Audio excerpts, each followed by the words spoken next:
stopped calling for help. A SEAL team, cornered in a canyon, down to their last rounds, pinned against stone. Nowhere to run. No pilot dared to enter that valley again. Too many had tried. None came back twice, so the radios went quiet. Then, from the forward station, came a sound. Low, metallic, rising fast, cutting through the silence. Not the sound of rescue, the sound of vengeance. Engines howled over the ridge, shaking the sky itself. Every man on the ground froze, eyes lifting, because they remembered that roar. One whisper broke the silence. "She's back. Before we begin, tell us where are you watching from, and if you believe honor and courage still matter, help keep their legacy alive." The radio crackled once, then broke into static. A voice pushed through, fractured by terrain. "Indigo 5, contact north and east. 2 down, request." Then silence. Inside Fob Harrogate. Every head turned toward the comms table. The operator replayed the burst, volume maxed, but the words ended the same. Static. Nothing else. Someone marked the grid on a wall map. It pointed to Gray Line 12, known to everyone as the Grave Cut. The corridor erased drones, a scout helicopter, and an entire patrol. The tent went heavy. No one volunteered air cover. Everyone knew the valley ate aircraft. The colonel spoke without raising his voice. "Anyone ever flown the Grave Cut and lived at first?" Silence pressed harder than the desert heat. Then a young intel officer swallowed and muttered, "There's one." All eyes snapped to him. Major Tamsin Holt, Tempest 3, 2 years ago. She cleared it solo. That name froze the tent. Her run had saved 10 men. But her aircraft nearly collapsed on landing, and she was grounded. The colonel's jaw flexed. Status. The officer checked a roster, temporarily restricted. Review never closed. 94 kilometers away.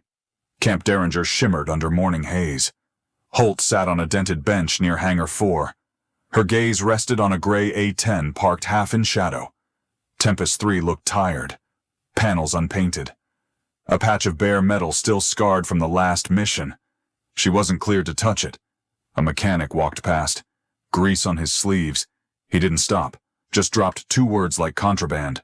Gray Line 12. Holt stood immediately. No orders, no briefing. The word was enough. She crossed the tarmac with steady steps. Her suit wasn't zipped to regulation. She didn't care. Crew chiefs noticed, hesitated, then stepped aside. They remembered her canyon run. If she was climbing back in now, something mattered. She swung into the cockpit like she had never left. Switches flipped under practiced hands. Systems groaned to life. Reluctant but functional. Diagnostics scrolled across the display. Fuel at 64%. Hydraulics marginal. Flares questionable. Guns green. Good enough? Not perfect. But Tempest 3 would fly. The tower voice cut in. "Tempest 3, you're not cleared. Identify." Holt ignored it. Engines roared higher. She released brakes and pushed throttle. The hog rolled forward, dragging a line of dust. "Who the hell just took off?" a controller shouted. The colonel watched the radar blip dive and vanish below detection. He'd seen that trick once before. "Keep her frequency clear," he ordered. "If she calls, you give her everything." No one argued. Above Camp Derringer, Tempest 3 banked east. The sky looked calm, but Holt's mind tracked terrain lines burned into memory. Every bend, every crosswind pocket, every ridge where missiles waited. The Grave Cut didn't kill with fire alone. It killed with silence. That was the warning she remembered most. She adjusted trim manually, ignoring the stiff feel of the yoke. Avionics lagged by half a second, but instinct filled the gap. This wasn't software flying. This was muscle and recall. The canyon entrance rose ahead, steep rock walls cutting sunlight to slivers. Wind buffeted from cross angles, a current designed to flip unwary pilots. She dipped lower, trusting ground effect to hold her stable. Inside Fob Harrogate. Voices clashed. "Ground her now, she's in violation. She's their only chance." The colonel silenced them with one hand. He stared at the map, jaw set. "Strike Team Indigo's still breathing, that's enough. Meanwhile, Indigo 5 fought to hold out. Blood pooled dark under sandbags. A broken tripod with duct tape kept one scope aimed north. They were boxed in, and ammo was running low. But then the spotter lifted his head, eyes squinting. A faint shape skimmed just above rock. "Wait," he whispered. The others froze, listening. Engines rolled across the valley like thunder under stone. Someone dared to speak. "She's back." The words tasted like relief and disbelief in one breath. Above them, Tempest 3 knifed into the grave cut, wings wide, nose steady. No escort, no clearance.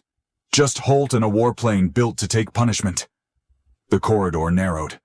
Only 260 feet wall to wall. Her proximity alarm shrieked. She killed it. She didn't need noise. She needed quiet focus. The engine screamed in defiance of the terrain. Shadows shifted along ridges. Figures ducked behind rock, preparing. She kept her hands firm on the throttle. Tempest 3 rattled but obeyed. The kill box was ahead, waiting. Holt leaned forward in her seat, eyes locked on the canyon throat. If Indigo 5 was still alive, she would reach them. If the grave cut wanted her again, it would have to try harder. The grave cut swallowed Tempest 3 whole. Rock walls closed in until sunlight vanished. Every gust pressed sideways like a hand trying to shove her down. Major Tamsin Holt trimmed manually, muscle memory taking over. She flew at 180 feet, then dropped to 160. At 120, the canyon floor blurred beneath her. Her proximity alarms screamed. She shut them off with a flick. Noise was useless here. Ahead, shadows moved along the ridges, figures hunched with tubes across their shoulders. Missile teams, waiting for a heat signature. On the ground, Indigo 5 clung to a broken livestock shed. Sandbags leaned inward, blood soaking the dirt. A medic's hands slipped on a tourniquet, sweat stinging his eyes. The spotter's tripod was broken in half. He had duct-taped the legs together just to keep the scope upright. When the blur of wings cut the sky, he froze. "She's back," he breathed. The words spread through the team like oxygen. For the first time all day, heads lifted. Tempest 3 dived across the ridge at an angle. Holt squeezed the trigger once. The Giao 8 roared like a storm given shape. A line of fire shredded stone. Dust burst outward, swallowing silhouettes. The first ambush team vanished in a hail of smoke and debris. Holt didn't wait for confirmation. Her left screen flickered, warning bars flashing. Diagnostics scrolled, flares offline.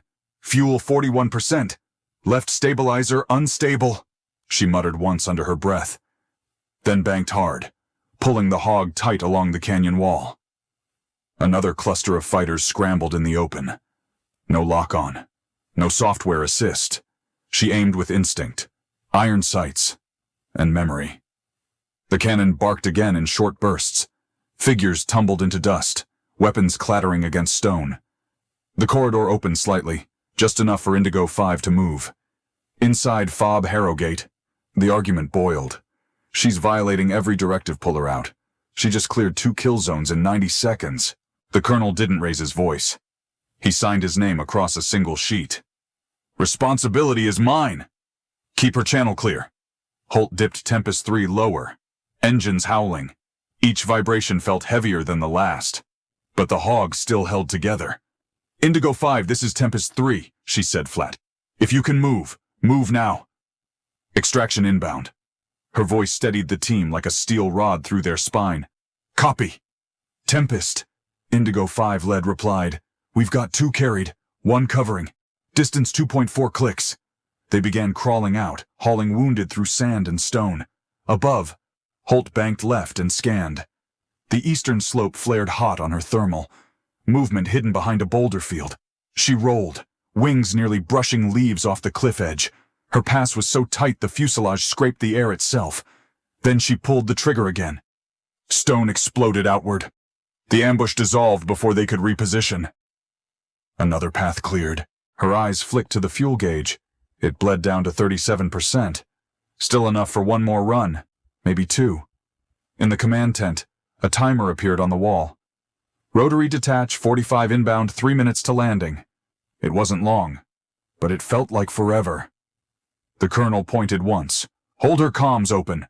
No interruptions. Every operator obeyed. Holt climbed a fraction higher, not to escape but to bait. She wanted the hidden launchers to expose themselves. Tempest 3 became the lure. The trap snapped. An infrared flash streaked upward from the western slope. A missile locked and rose fast. Holt didn't flinch. She rolled Tempest 3 into the curve of the canyon wall. Stone guided her line, masking heat. The missile lost lock, nose veering wide. It detonated in empty air, a bloom of fire against rock. Shockwaves slammed her fuselage, rattling bolts. But the Hog kept flying. On the valley floor, Indigo 5 moved quicker now. Their boots dragged wounded men, grit in their teeth. Above them, they heard the engine scream again. For the first time, hope wasn't a word. It was sound, mechanical and relentless, and it was fighting for them. Tempest 3 climbed in a wide arc above the valley. Her canopy rattled with strain, but Holt kept her eyes scanning. Something on the southern ridge didn't feel right. Thermal optics pulsed faintly. 3 hot signatures tucked into shadows. Too far for rifles. Their angle pointed higher, toward the flight corridor. Not at the SEALs. At the aircraft. The helicopters inbound. Holt's stomach tightened. Rotary Detach 45 was minutes away, heavy and slow. If those teams struck the fuel tanks, no one would survive. She pushed the throttle forward. Tempest 3 engaging South Ridge, she said into comms. No request for clearance, no pause for orders. The Hog dropped into a shallow dive. Her cannon barked in short, sharp bursts. Stone shattered, scattering enemy silhouettes. 2 men broke left, 1 right, but 1 fired before Holt's rounds reached. A missile streaked upward, a bright white tail cutting the sky. Its lock wasn't on her. It aimed at the second Chinook, still circling in hold. The crew hadn't even seen it yet. Holt yanked the stick hard. Tempest 3 rolled, cutting across the valley. She dove directly into the missile's path. The lock shifted. Heat seekers snapped to her engines. The warhead hunted her now. Tempest 3 break off, a controller shouted. She didn't answer.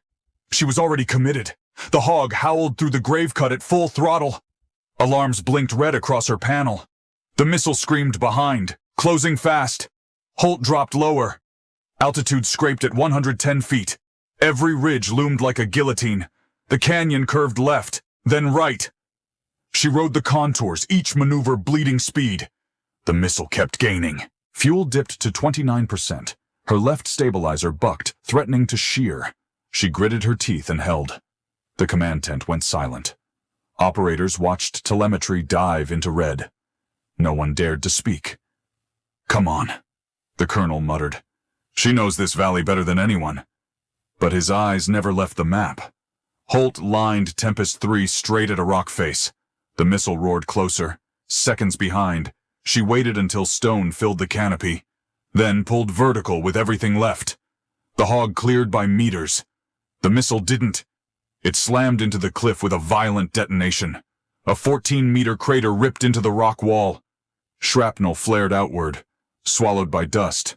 Shockwaves threw Tempest 3 sideways. Her engines coughed, one sputtering. She fought the stick, dragging the Hog level. She exhaled once, steady and sharp, still flying, still alive. Below, Indigo 5 stumbled into open ground. They reached the landing zone. 2 men carrying a stretcher. 1 stayed behind, firing bursts to cover their retreat. The first Chinook hovered low, blades cutting a storm from the dust. Crew chiefs shouted, waving the team aboard. Wounded were lifted inside. The second helicopter hung back in a defensive circle. Its pilots scanned instruments, searching for threats. They had no idea Holt had just pulled death off their backs. From the sky, she circled wide. "Indigo 5, this is Tempest 3. You've got 3 minutes. I'll keep the sky clean." Her voice cut through the static like steel. "Copy. Tempest," the SEAL leader replied. "You already did." Then his team pushed the last man onto the bird. Tempest 3 rolled again, engine straining. Every bolt in the frame felt loose. But Holt refused to leave the valley until the birds were gone. Dust swirled into clouds around the LZ. Rotor wash pulled grit into choking spirals. But one by one, the helicopters lifted, Holt banked deliberately above them. Not fast. Not hidden. She wanted the fighters below to see her. The Hog's shadow stretched across the ridge. Every ambusher left alive knew what it meant. Air superiority had returned, and it had a name. For the first time in hours, the canyon fell still. Not the silence of a trap, the silence that follows a storm. Tempest 3 limped back across the ridge. Hydraulics whined, altimeter flickered, and one wing showed microfractures. But the Hog stayed in the air long enough to see the valley fade behind. The landing was brutal, front strut bent on first impact, shuddering across the tarmac. The Hog bounced once before Holt forced it steady and rolled to a stop. She killed the engines by hand, flipped the master switch. The sudden silence felt heavier than the noise. Ground crews rushed in. Some opened their mouths to speak, then closed them again. No one knew what to say. Holt unbuckled and climbed out without waiting for a ladder. Boots hit concrete with a dull thud. Oil streaked her flight suit. Dust crusted her visor. At the edge of the hangar, a black SUV waited. Two men in plain uniforms stood by the doors. No rank, no insignia, no patches. "Major Holt?" One said. "You'll need to come with us." She didn't flinch. "Am I being charged?" "No, ma'am." They opened the rear door and gestured inside. The SUV drove past the debriefing wing, past the admin block, through a gate that required triple clearance. They stopped at a low, windowless building. Concrete walls, no markings, just a keypad. The kind of place pilots were told not to ask about.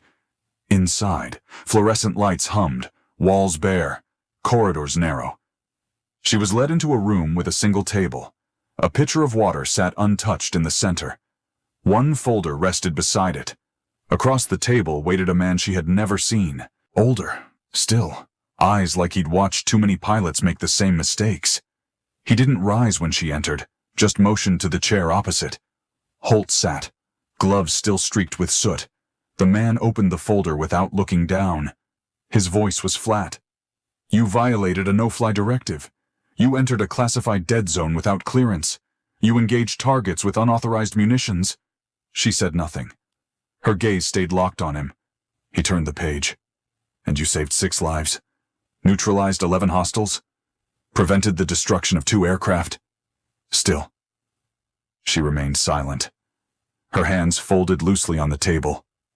The man studied her expression. "You don't look concerned." Holt's voice came low. "I've already had the worst day of my life. This wasn't it. For the first time." His mouth hinted at a smile.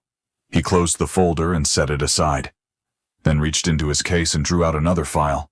This one had no marking, no name, just a photograph inside, grainy, infrared, captured mid-dive over the grave cut. Tempest 3 locked in descent, engines glowing white, and behind, a single figure stood on the ridge. Not running, not firing, just watching.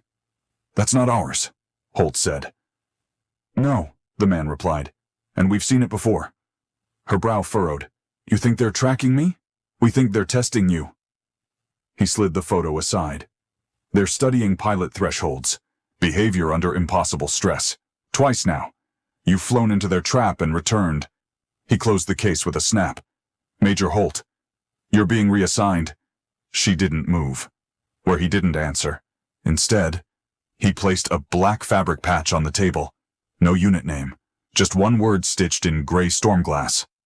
Holt stared at it for a long moment, not with surprise, but recognition. Some part of her had expected this. 2 weeks later, her name vanished from active rosters.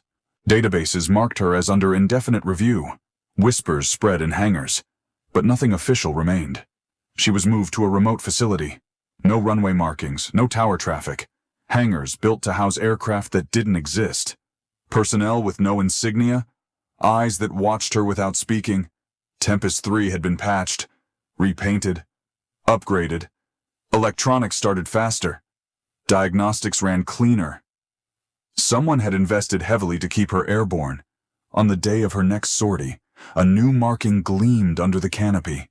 Fresh paint, block letters storm glass, no number, no squadron, just the name, The tech crew finished checks without a word. Holt climbed in, motions precise and quiet. Engines rolled to life smoother than before. "Stormglass, you are clear for departure," the controller said. "No elevation ceiling. Flight path open." The channel went quiet. Holt frowned at the words. No ceiling meant blind flight. Whoever authorized this wanted to see what she would do. She flicked the comms off. If they were watching, let them. But this time, she intended to watch back. Tempest 3 surged down the strip and clawed upward. Blue sky opened above, horizon spreading wide. The ridge returned, etched against distance. Somewhere in those rocks, another figure would be waiting. Not retreating, not rushing, just standing still, observing. Holt tightened her grip on the stick. Engines screamed, steady and defiant. She carried every scream of the past mission with her. This wasn't part of the war anymore. She had become the warning before the war began, and above the canyons. Stormglass roared.